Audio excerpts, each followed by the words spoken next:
Hi, everybody. I hope and pray that you're all doing well and staying safe.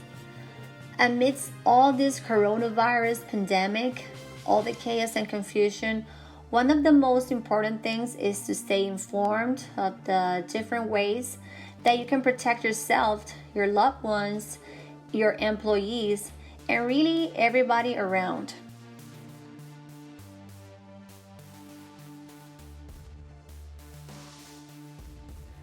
OSHA recently released a guideline on preparing workplaces for COVID-19.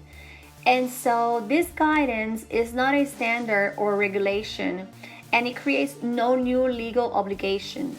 It basically contains recommendations as well as descriptions of mandatory safety and health standards. The recommendations are advisory in nature, informal in content, and are intended to assist employers in providing a safe and healthful workplace. The Occupational Safety and Health Act requires employers to comply with safety and health standards and regulations promulgated by OSHA or by a state with an OSHA-approved state plan.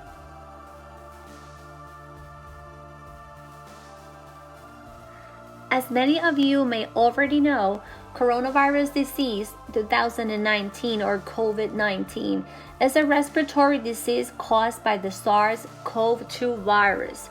It has spread from China to many other countries around the world, including now the United States. Its severity can affect all aspects of daily life, including travel, trade, tourism, food supplies, and financial markets. Now, to reduce the impact of COVID-19 pandemic conditions on businesses, workers, customers, and the public, it is important for all employers to plan now for COVID-19.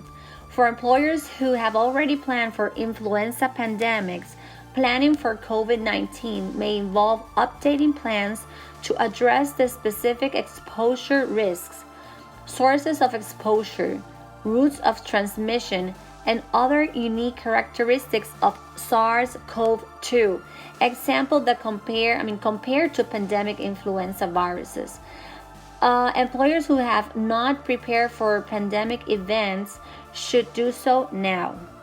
Lack of continuity planning can result in a cascade of failures as employers attempt to address challenges for COVID-19 with insufficient resources and workers who might not be adequately trained for jobs they might have to perform under pandemic conditions. Additional guidance may be needed as COVID-19 pandemic conditions change, including as new information about the virus, its transmission, and impacts become available. So please stay tuned.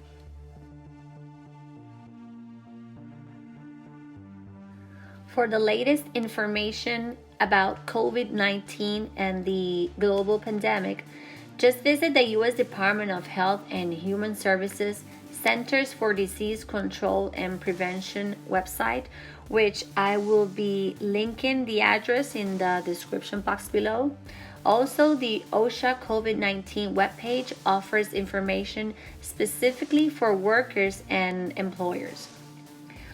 In regards to the symptoms of COVID-19, the infection of SARS-CoV-2, which is the virus that causes COVID-19, it can cause illness ranging from mild to severe, and in some cases, it can be fatal. Symptoms typically include fever, cough, and shortness of breath. Some people infected with the virus have reported experiencing other non-respiratory symptoms. Other people, referred to as asymptomatic cases, have experienced no symptoms at all. According to the CDC, symptoms of COVID-19 may appear in as few as 2 days or as long as 14 days after exposure.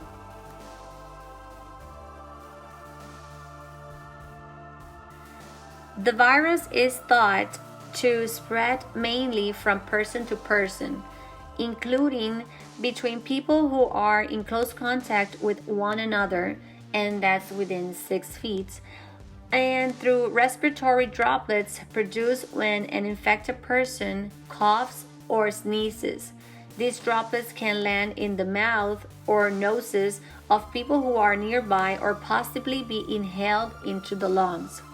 It may be possible that a person can get COVID-19 by touching a surface or object that has SARS-CoV-2 on it, then touching their own mouth, nose, or possibly their eyes. But this is not thought to be the primary way the virus spreads. People are thought to be most contagious when they are most symptomatic. For example, experiencing fever, cough, and or shortness of breath. Some spread might be possible before people show symptoms. There have been reports of this type of asymptomatic transmissions with this new coronavirus, but this is also not thought to be the main way the virus spreads. Although the United States has implemented public health measures to limit the spread of the virus, it is likely that some person-to-person transmission will continue to occur.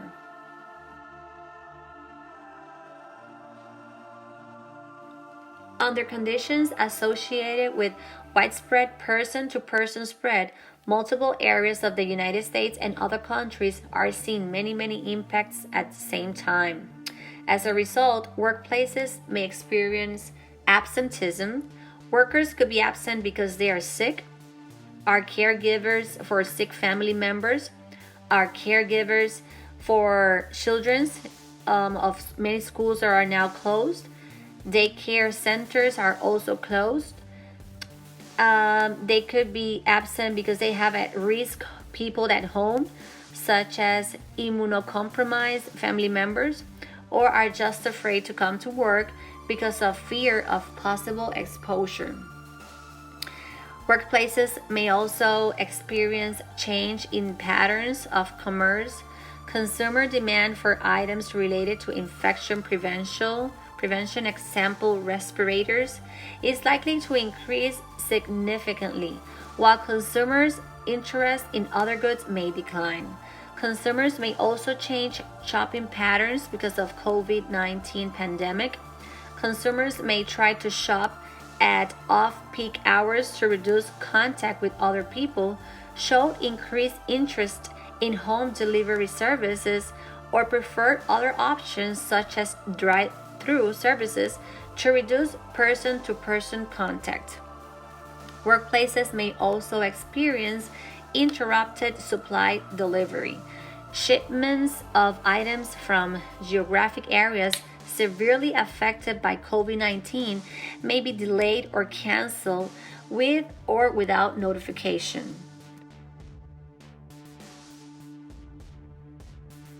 There are basic steps every employer should take to reduce the risk of worker exposure to COVID-19. Later sections of the OSHA guidance, which I will be mentioning in a moment to come, provide specific recommendations for employers and workers within specific risk categories, such as those classified as having low, medium, high, and very high exposure risks.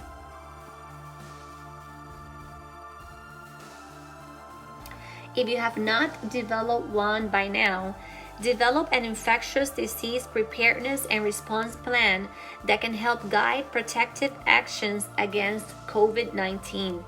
Stay abreast of guidance from federal, state, local, tribal, and/or territorial health agencies, and consider how to incorporate those recommendations and resources into workplace-specific plans.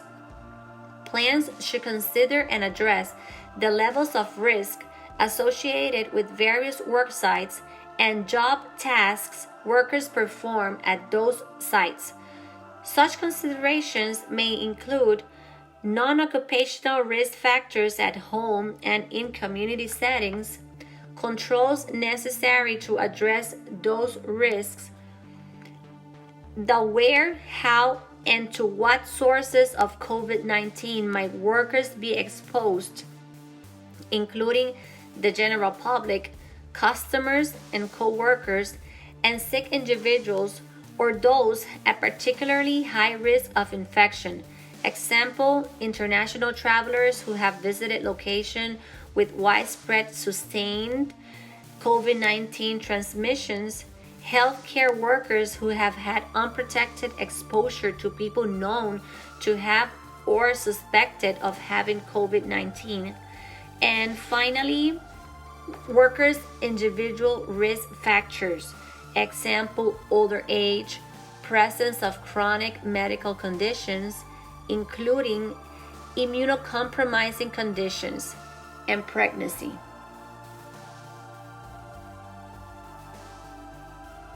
Always follow federal and state, local, tribal, and/or territorial recommendations regarding development of contingency plans for situations that may arise as a result of a pandemic, such as increased rates of worker absenteeism, the need for social distancing, staggered work shifts, downsizing operations, delivering services remotely, and other exposure-reducing measures. Options for conducting essential operations with a reduced workforce, including cross-training workers across different jobs in order to continue operations or deliver surge services, and interrupted supply chains or delayed deliveries. Prepare to implement basic infection prevention measures. For most employers, protecting workers will depend on emphasizing basic infection prevention measures. As appropriate, all employers should implement good hygiene and infection control practices, including promote frequent and thorough hand washing, including by providing workers, customers, and worksite visitors with a place to wash their hands. If soap and running water are not immediately available, provide alcohol-based hand rubs containing at least 60% alcohol. Encourage workers to stay home if they are sick.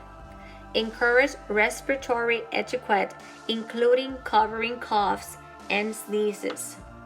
Provide customers and the public with tissues and trash receptacles.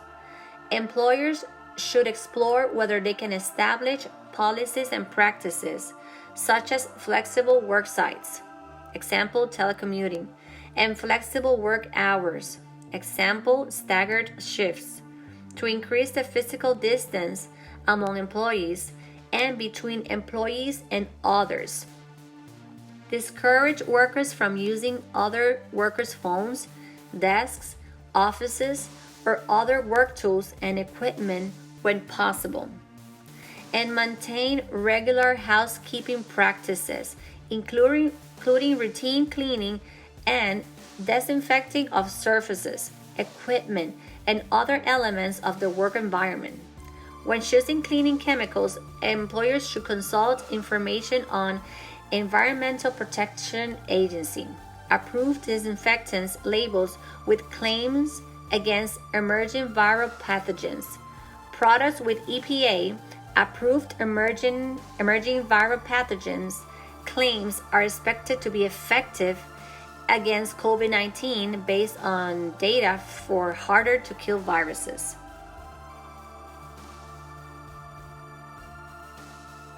Employers should also develop policies and procedures for prompt identification and isolation of sick people if appropriate.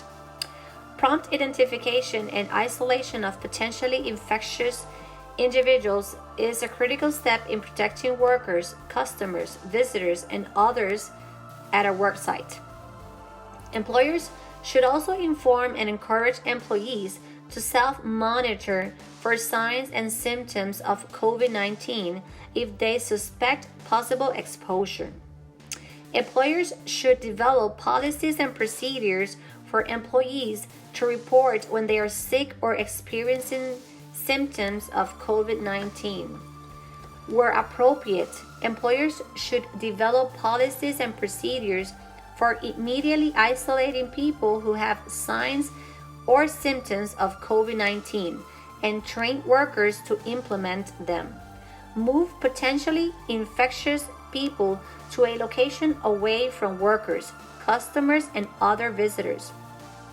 Although most worksites do not have specific isolation rooms, designated areas with closable doors may serve as isolation rooms until potentially sick people can be removed from the worksite.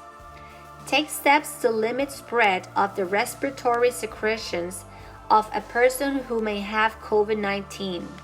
Provide a face mask, if feasible and available, of course, and ask the person to wear it, if tolerated.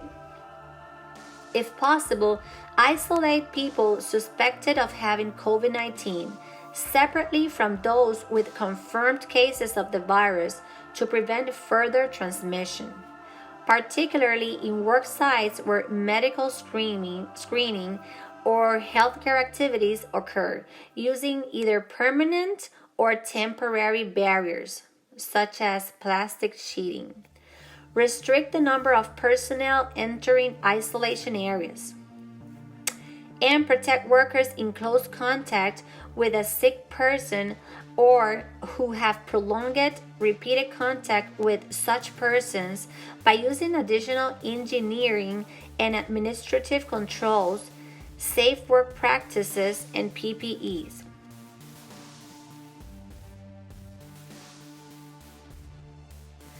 Employers can also develop, implement, and communicate about workplace flexibilities and protections. Actively encourage sick employees to stay home. Ensure that sick leave policies are flexible and consistent with public health guidance, and that employees are aware of these policies. Talk with companies that provide your business with contract or temporary employees about the importance of sick employees staying home and encourage them to develop non-punitive leave policies. Do not require a healthcare provider's note for employees who are sick with acute respiratory illness to validate their illness or to return to work, as healthcare provider offices and medical facilities may be extremely busy and not able to provide such documentation in a timely way. Maintain flexible policies that permit employees to stay home to care for a sick family member. Employers should be aware that more employees may need to stay at home to care for sick children or other sick family members than is usual. Recognize that workers with ill family members may need to stay home to take care for them. See CDC's interim guidance for preventing the spread of COVID-19 in homes and residential communities in the CDC webpage. I will be also providing that link in the description box below. Be aware of workers' concerns about pay, leave, safety, health, and other issues that may arise during infectious disease outbreaks or pandemics.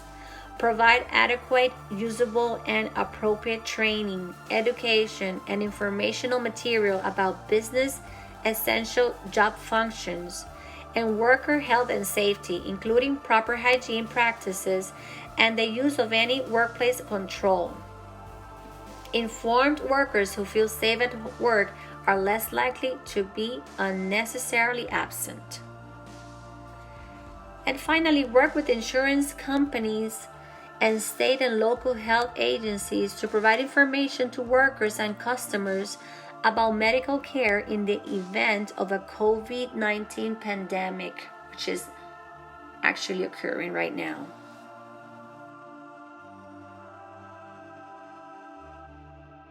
Occupational safety and health professionals use a framework called the hierarchy of controls to select ways of controlling workplace hazards. In other words, the best way to control a hazard is to systematically remove it from the workplace, rather than relying on workers to reduce the exposure. During a COVID-19 pandemic, when it may not be possible to eliminate the hazard, the most effective protection measures are engineering controls, administrative controls, safe work practices, and personal protective equipment. Under engineering controls involve isolating employees from work-related hazards without relying on workers' behavior. These are installing high-efficiency air filters, increasing ventilation rates in the work environment, installing physical barriers such as clear plastic sneeze guards, installing a drive-through window for customer service, specialized negative pressure ventilation in some settings, such as for aerosol generating procedures, example airborne infection isolation rooms in healthcare settings, and specialized autopsy suites in mortuary settings. Under the administrative controls, these controls require action by the worker or employer. Examples include encouraging sick workers to stay at home, minimizing contact among workers, clients, and customers by replacing face-to-face meetings with virtual communications and implementing telework if feasible, establishing alternating days or extra shifts that reduce the total number of employees in a facility at a given time, allowing them to maintain distance from one another while maintaining a full on-site work week. Discontinuing non-essential travel to locations with ongoing COVID-19. Regularly check CDC travel warnings levels at the CDC website. Developing emergency communication plans, including a forum for answering workers' concerns and internet-based communications, if feasible. Providing workers with up-to-date education and training on COVID-19 risk factors and protective behaviors. Training workers who need to use protecting clothing and equipment, how to put it on, wear it, and take it off correctly, including in the context of their current and potential duties.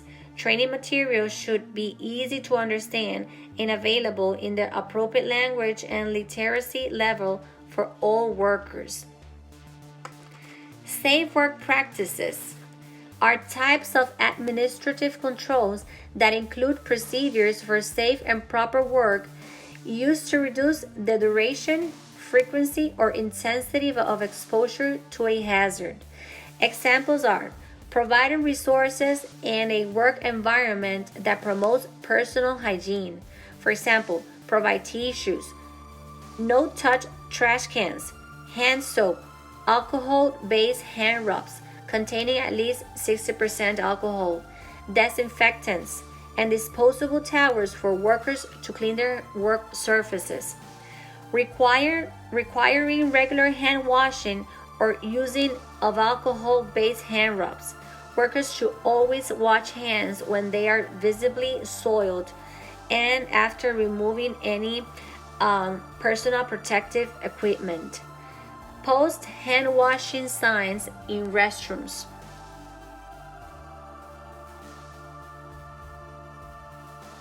Employers are obligated to provide their workers with personal protective equipment needed to keep them safe while performing their jobs. The types of personal protective equipment will be based on the risk of being infected with the virus while working and job tasks that may lead to exposure. Workers, including those who work within 6 feet of patients known to be or suspected of being infected with the virus, and those performing aerosol generating procedures need to use respirators. What respirators? Well, the N95 filtering face piece respirators. These must be used in the context of a comprehensive written respiratory protection program that includes fit testing, training, and medical exams. When disposable N95 filtering face piece respirators are not available, consider using other respirators that provide greater protection and improve worker comfort. Other types of acceptable respirators include RP95, NRP99, or NRP100 filtering face piece respirators. An air purifying elastomeric respirator with appropriate filters or cartridge. Powered air purifying respirators with high efficiency particulate arrestants filter or supplied air respirators. You may see the CDC NIOSH guidance for optimizing respirator supplies at their website. Consider using PAPRs or SARS, which are more protective than filtering face piece respirators for any work operations or procedures likely to generate aerosol.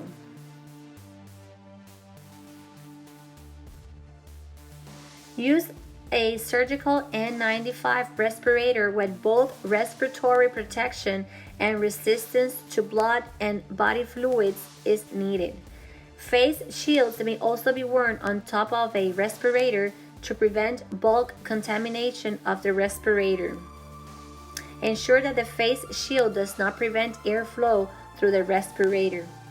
Consider factors such as function, fit, availability to decontaminate, disposal, and cost.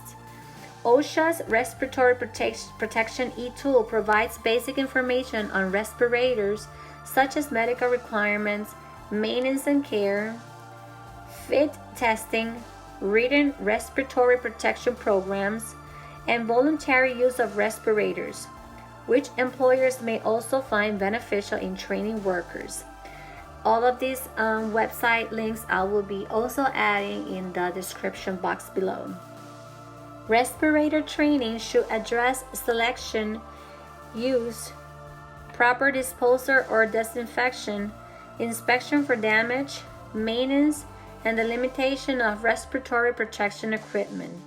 The appropriate form of respirator will depend on the type of exposure and on the transmission pattern of COVID-19. For additional information in regards to respirator trainings and respirator selection logic, I have provided the links to the OSHA page website and also to the CDC website, which I will also be linking in the description box below.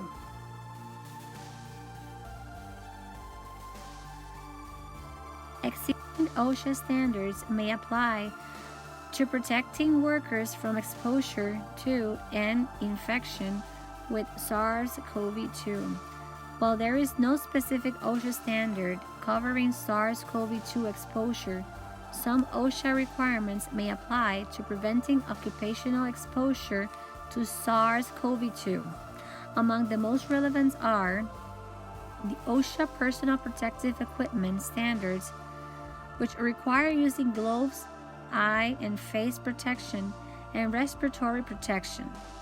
When respirators are necessary to protect workers or where employers require respirator use, employers must implement a comprehensive respiratory protection program in accordance with the Respiratory Protection Standard. Also, the General Duty Clause, Section 5A1 of the Occupational Safety and Health Act of 1970, which requires employers to furnish to each worker employment and a place of employment which are free from recognized hazards that are causing or are likely to cause death or serious physical harm. These are the links to the OSHA standards. I will also be linking them in the description box below. OSHA's bloodborne pathogen standard applies to occupational exposure to human blood and other potentially infectious materials that typically do not include respiratory secretions that may transmit SARS-CoV-2. However, it might help control some sources of the virus, including exposures to body fluids.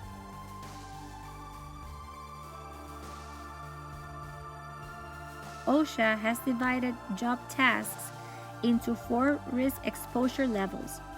These are very high, high, medium, and lower risk.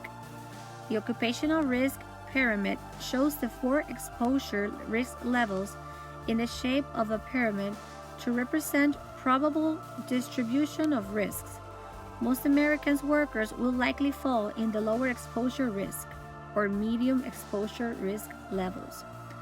I would also like to mention that the OSHA COVID-19 webpage provides additional information about OSHA standards and requirements, including requirements in states that operate their own OSHA-approved state plans, record-keeping requirements, and injury illness recording criteria, and application of standards related to sanitation and communication of risks related to hazardous chemicals that may be in common sanitizers and sterilizers.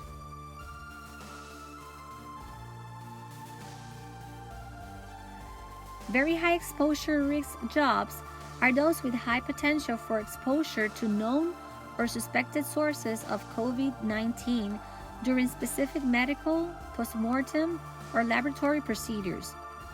Workers in this category include healthcare workers such as doctors, nurses, dentists, paramedics, emergency medical technicians, which are performing aerosol generating procedures such as intubation, cough induction procedures, bronchoscopies, some dental procedures and exams, or invasive specimen collection on known or suspected COVID-19 patients. Another category, healthcare or laboratory personnel collecting or handling specimens from known or suspected COVID-19 patients. Example, manipulating cultures from known or suspected COVID-19 patients. Another group are the morgue workers performing autopsies, which generally involve aerosol generating procedures on the bodies of people who are known to have or suspected of having COVID-19 at the time of their death.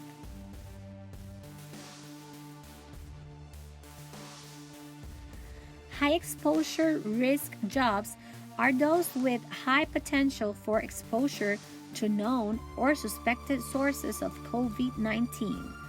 Workers in this category include healthcare delivery and support staff, such as doctors, nurses, and other hospital staff who must enter patients' rooms, exposed to known or suspected COVID-19 patients. A quick note on this is that when such workers perform aerosol generating procedures, their exposure risk level becomes very, very high. Medical transport workers, such as ambulance vehicle operators, moving known or suspected COVID-19 patients in enclosed vehicles. And finally, mortuary workers involved in preparing, for example, for burial or cremation, the bodies of people who are known to have or suspected of having COVID-19 at the time of their death.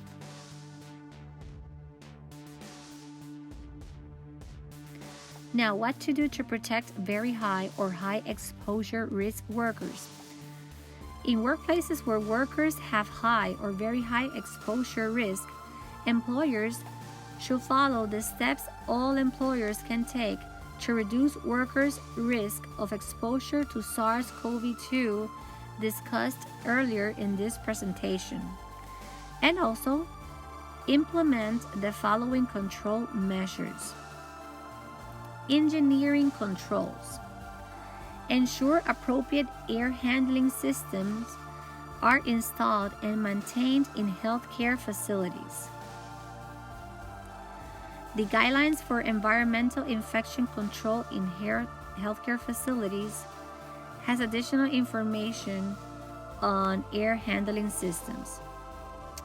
The CDC recommends that patients with known or suspected COVID-19 should be placed in an airborne infection isolation room if available. And that is everybody that is under investigation.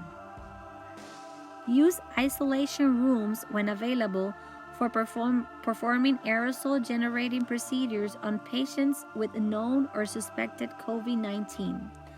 For post-mortem activities, use autopsy suites or other similar isolation facilities when performing aerosol generating procedures on the bodies of people who are known to have or suspected of having COVID-19 at the time of their death. You may also refer to the CDC postmortem guidance for additional information. OSHA also provides guidance for postmortem activities on its COVID-19 webpage. And finally, use special precautions associated with Biosafety Level 3 when handling specimens from known or suspected COVID-19 patients.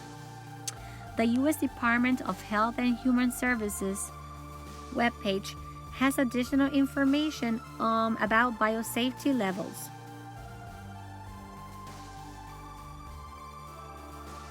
If working in a healthcare facility, follow existing guidelines and facility standards of practice for identifying and isolating infected individuals and for protecting workers. This is to develop and implement policies that reduce exposure, such as cohorting, for example, grouping COVID-19 patients when single rooms are not available. Post signs requesting patients and family members to immediately report symptoms of respiratory illness on arrival at the healthcare facility and use disposable face masks. Consider offering enhanced medical monitoring of workers during COVID-19 pandemics or outbreaks. Provide all workers with job-specific education and training on preventing transmission of COVID-19, including initial and routine refresher training. And ensure that psychological and behavioral support is available to address employee stress. It is also important to provide emergency responders and other essential personnel who might be exposed while working away from fixed facilities with alcohol-based hand rubs containing at least 60% alcohol for decontamination in the field.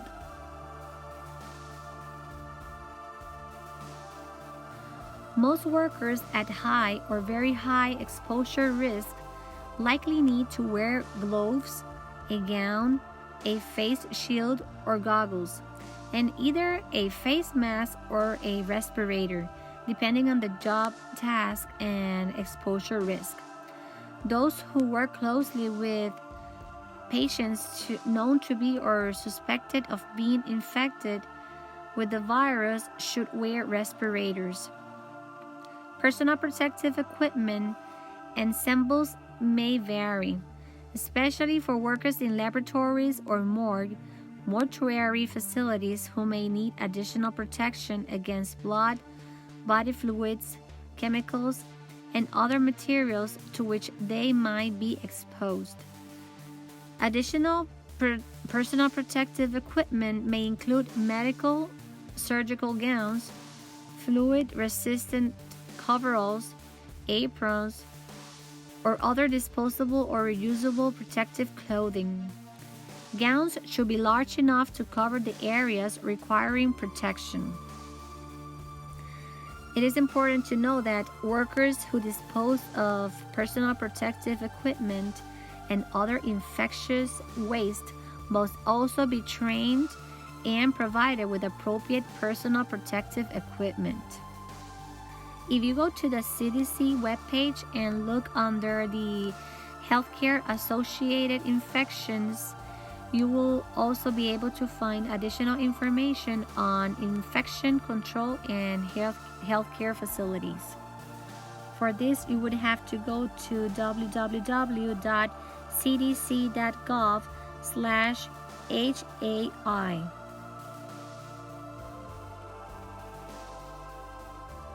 Medium exposure risk jobs include those that require frequent and or close contact with people who may be infected with SARS-CoV-2 but who are not known or suspected COVID-19 patients.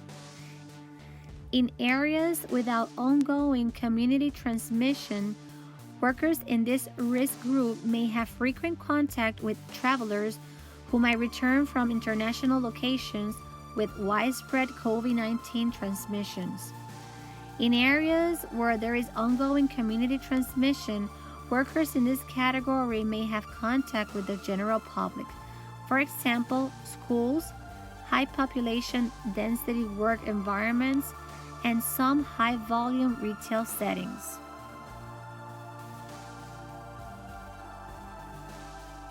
Now, what to do to protect medium exposure risk workers? Well, in workplaces where workers have medium exposure risk, employers should follow the guidance for steps all employers can take to reduce workers' risk of exposure to SARS-CoV-2 previously discussed in this presentation, and also implement control measures described as follows.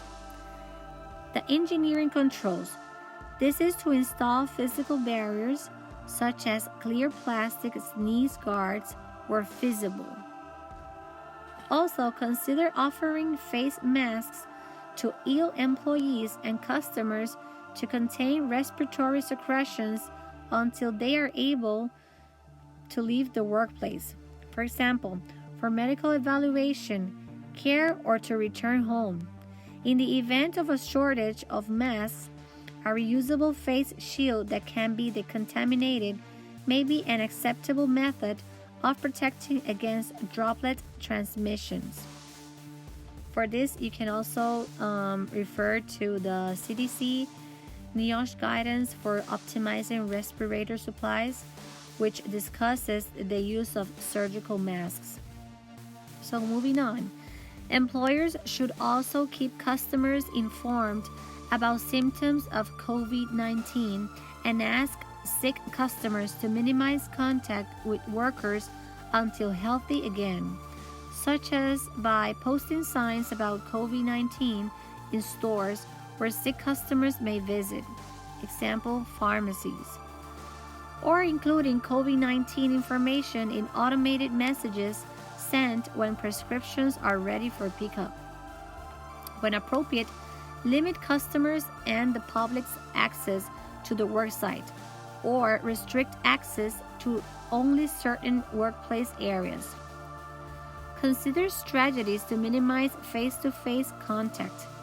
For example, drive-through windows, phone-based communication, telework, among others. Finally, communicate the availability of medical screening or other worker health resources, for example, on-site nurse, telemedicine services, among others. When selecting personal protective equipment, consider factors such as function, fit, decontamination ability, disposal, and cost.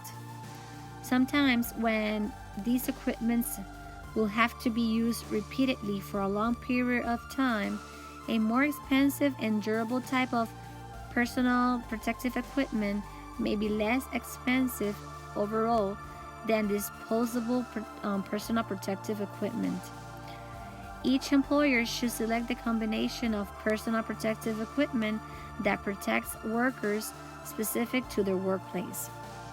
Workers with medium exposure risk may need to wear some combination of gloves, a gown, a face mask, and or a face shield or goggles. Personal protective equipment ensembles for workers in the medium exposure risk category will vary by work task, the results of the employer's hazard assessment, and the types of exposures workers have on the job. In the event that respirators are required for workers in this risk category, please refer to the Personal Protective Equipment section previously discussed in this presentation for more details about respirators. You may also want to visit OSHA's COVID-19 webpage for up-to-date information.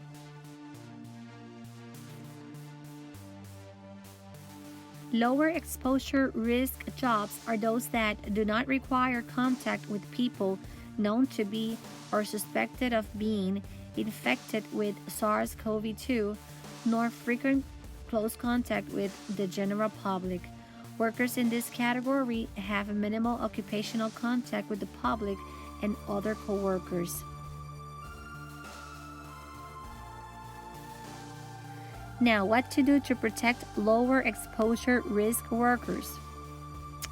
For workers who do not have frequent contact with the general public, employers should follow the guidance for steps all employers can take to reduce workers' risks of exposure to SARS-CoV-2 previously discussed in this presentation, and also implement control measures described in this section.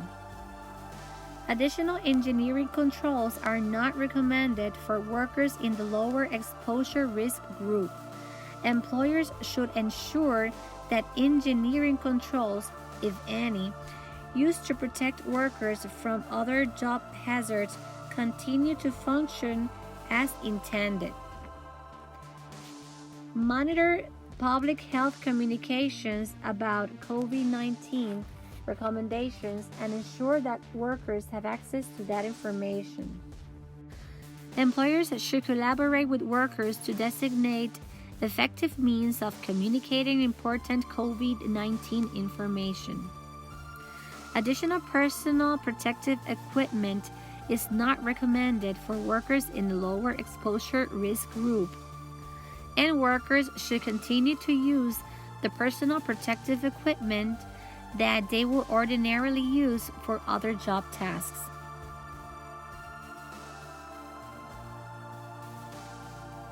Employers with workers living abroad or traveling on international business should consult the Business Travelers section of the OSHA COVID-19 webpage, which also provides links to the latest CDC travel warnings and also to the U.S. Department of State travel advisories.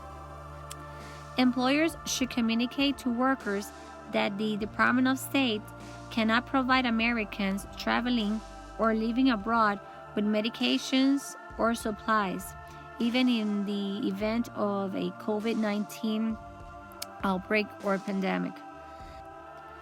As COVID-19 conditions change, travel into or out of a country may not be possible, safe, or medically advisable. It is also likely that governments will respond to a COVID-19 pandemic by imposing public health measures that restrict domestic and international movement, further limiting the U.S. government's ability to assist Americans in these countries. It is important that employers and workers plan appropriately, as it is possible that these measures will be implemented very quickly in the event of worsening conditions in certain areas. More information on COVID-19 planning for workers living and traveling abroad can be found at www.cdc.gov/travel. Federal, state, and local government agencies are the best source of information. Staying informed about the latest developments and recommendations is critical, since specific guidance may change based upon evolving situations. Here are several recommended websites to access the most current and accurate information. the Occupational Safety and Health Administration website, which I will be linking in the description box below, as well as the Centers for Disease Control and Prevention website, and also the National Institute for Occupational Safety and Health website.